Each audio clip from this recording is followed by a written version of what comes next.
آپ نے گھر میں ذکر و اذکار کرنی چھوڑ دی، آپ نے گھر میں قرآن پاک کی تلاوت کرنی چھوڑ دی، تو پھر جن بھی آپ کے اوپر سرکش ہو گیا۔ ناظرین،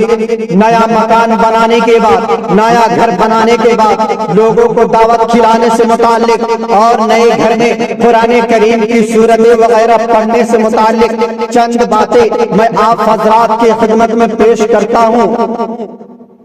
کہ نئے مکان بنانے کے بعد اگر کوئی لوگوں کو دعوت کھلانا چاہے تو کھلا سکتے ہیں، کوئی حرج نہیں ہے۔ فقہائے کرام نے ذکر کیا ہے کہ نئے گھر کی تعمیر کے اختتام پر دعوت کرنا مستحب ہے، اور اس دعوت کا نام الوقیرہ ہے، کیونکہ اس میں کھانا کھلایا جاتا ہے اور نعمت کا اظہار کیا جاتا ہے۔ اسی طریقے سے نیا مکان بنانے کے بعد، نیا گھر بنانے کے بعد اگر کوئی اس نئے مکان میں قرآن کریم کی سورتیں وغیرہ پڑھنا چاہیں تو پڑھ سکتے ہیں، کوئی حرج نہیں ہے، لیکن مخصوص سنت بھی نہیں ہے۔ اور میں آپ کی خدمت میں چند سورتوں کے نام پیش کرتا ہوں، اگر کوئی نئی یا پرانے مکان میں پڑھنا چاہیں تو پڑھ سکتے ہیں، کیونکہ یہ سورتیں مجربات میں سے ہے۔ نمبر 1 سورۃ البقرہ ایک مرتبہ پڑھے، نمبر 2 سورۃ الفتح ایک مرتبہ پڑھے، نمبر 3 سورہ محمد ایک مرتبہ پڑھے، نمبر 4 آیت الکرسی 7 مرتبہ پڑھے، نمبر 5 قل اعوذ برب الفلق 7 مرتبہ پڑھے، نمبر 6 قل اعوذ برب الناس 7 مرتبہ پڑھے، اور پانی پر دم کر کے مکان میں چاروں طرف ہلکا ہلکا پانی چھڑک دے، اور نئے مکان میں جاتے ہی شکرانے کے طور پر 2 رکعت نفل نماز ادا کر لینا چاہیے۔